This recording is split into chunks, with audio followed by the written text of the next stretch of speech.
You know, the K-pop industry has this unofficial rule book, right? Lose weight, dress a certain way, act like a lady. Well, today we're talking about an artist who took one look at that rule book and basically said, yeah, no thanks. This is the story of Hwasa, the girl they said wasn't good enough for the stage, who ended up completely rewriting the rules of the game. Just imagine hearing those words. For any young person chasing a dream, that could be it.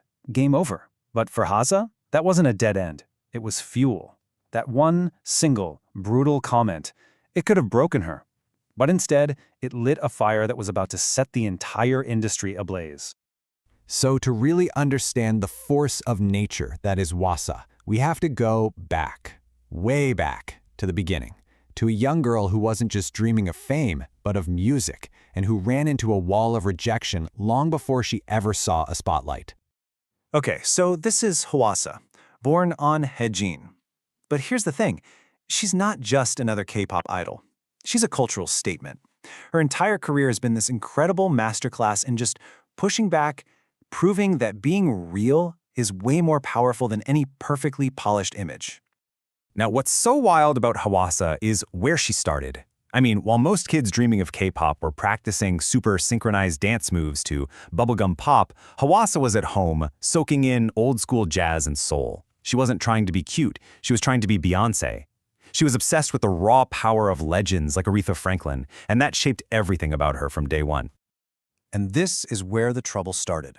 The very things that made her so unique, that incredible deep voice, her naturally darker skin, her curvier body, were the exact reasons agencies kept saying no. The K-pop industry had this very, very narrow idea of what an idol should be. And Hwasa, well, she just didn't fit. But she made a promise to herself right then. If she ever made it, she was never, ever going to pretend to be someone she wasn't. And that promise, it got put to the test in a big way when she finally debuted back in 2014. She didn't just join any group, she joined Mamamoo, a group that felt like it was specifically designed to break every single rule in the K-pop handbook. I mean, just look at this comparison. It's night and day. Forget everything you thought you knew about girl groups. Mamamoo wasn't about being perfectly in sync and cute. They were about powerhouse live vocals that could just blow the roof off a stadium. They traded in the bubblegum pop for this rich, jazzy, retro funk sound. And instead of everyone looking the same, each member brought this distinct, powerful energy to the stage. And right from the jump, Hwasa was this center of gravity. In their debut song, Mr. Ambiguous, her presence was absolutely electric. That voice, smoky, raw, and just packed with real emotion, you knew it was her the second you heard it. She wasn't just performing for the camera, she was commanding it, and the world had no choice but to sit up and pay attention. But you know what happens when you get that much attention, right? The scrutiny gets intense. Her confidence, her look, her energy, it was all about to be put on trial by the public. And this is where her story gets messy and empowering and, honestly, a little bit legendary. Okay, let's walk through this roller coaster. So 2018, she steps onto the Mama Awards stage in that now infamous red latex bodysuit. The performance was insane, but the backlash was immediate. People were debating whether it was too vulgar. Then that same year, she goes on a reality show, I Live Alone, with no makeup, just chilling, eating ramen out of the pot, and suddenly people loved how real she was. Fast forward to 2023, and a dance move she does at a university festival leads to an actual police complaint. It's this constant whiplash, getting punished for her confidence on stage, but celebrated for her realness off of it. So after that whole firestorm about her outfit, what was her response? This, right here. No apology, no excuses. Just this simple, powerful declaration of, this is me. This quote is what made her an icon. She wasn't just acting confident on stage, she was living it, and she refused to let anyone else tell her how to feel or what to wear. It was never just about an outfit, it was a revolution. So what do you do when you're constantly under a microscope and people are picking apart every single thing you do? Well, if you're Hwasa, you don't run and hide. You walk right into a recording studio and you turn all that noise, all that hate, and all that pain into absolute chart-topping bangers. Her solo career kicked off in 2019 with the song Twit. And get this, she wrote it herself. It wasn't just catchy, it was brutally honest. And it just exploded. It shot to the top of every single Korean music chart, proving she was a force to be reckoned with all on her own. And then came Maria. This is probably her most important, most personal song. The title itself, Maria, is her baptismal name, so it's all about rebirth. She wrote it when the public hate was at its absolute peak, and it's basically a conversation with herself and her critics.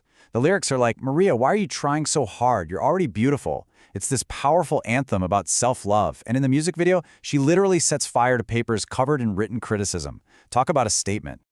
So after nearly a decade with her first company, Hwasa made a huge move in 2023. She joined P Nation. You know, size label, the Gangnam Style guy. I mean, could there be a more perfect fit?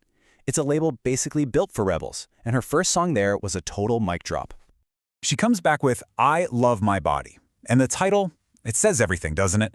It's not angry or bitter. It's this joyful, funky, completely defiant celebration.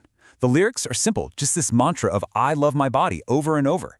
But for the girl who was once told her body wasn't good enough, it was this profound healing moment. The song became a massive hit and a global anthem for body positivity.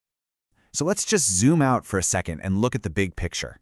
Hwasa didn't just have a successful career. She fought a battle for authenticity. And in the process, she actually helped change the very industry that tried so hard to keep her out. And that brings us to the central question of her entire career, right? Did Hwasa finally give in and change for K-pop? Or did K-pop have to change to make room for her? The evidence is pretty overwhelming. She never softened her image. She never apologized for her body. She never compromised her art. Instead, the industry slowly but surely started to catch up. She proved there was a huge audience that was starving for something real. Her whole journey is proof of this shift. She started as a total outsider, the one who didn't fit the mold, and she became a symbol for an entire generation. In a world full of flawless, perfectly curated idols, Hwasa chose to show us her flaws, her humor, her loneliness, and her rebellion. And that's why people connect with her so deeply. And I think this quote just nails it perfectly. She's not everyone's cup of tea. And you know what? She's not trying to be. She is that potent, energizing, unapologetically strong shot of reality that kind of woke the whole industry up. She proved that confidence is absolutely magnetic. In the end, Hwasa's message is both simple and universal. You don't need everyone to love you, you just need to love yourself first. Her story isn't just about music. It's a revolution in heels and latex. And it leaves us with a really powerful question to think about.